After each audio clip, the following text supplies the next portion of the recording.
Back everyone. You may have an Oculus, remote like this, and you may be trying to figure out where you can actually go ahead and replace the battery from. Now, in this specific situation, it's very, very easy. All you want to do is find across your controller this little side button right here. Now, it's not a button, it just shows like a down pointing arrow.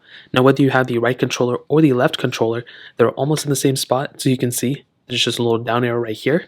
So all you have to do here is go ahead and pretty much slide this portion down, just like how I did it here.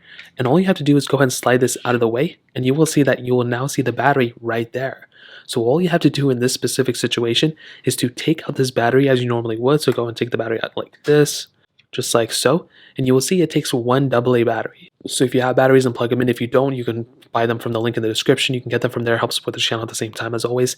And once you get the battery replacement, you can go and just slide it in with the flat side on this side, and then the other side on this side.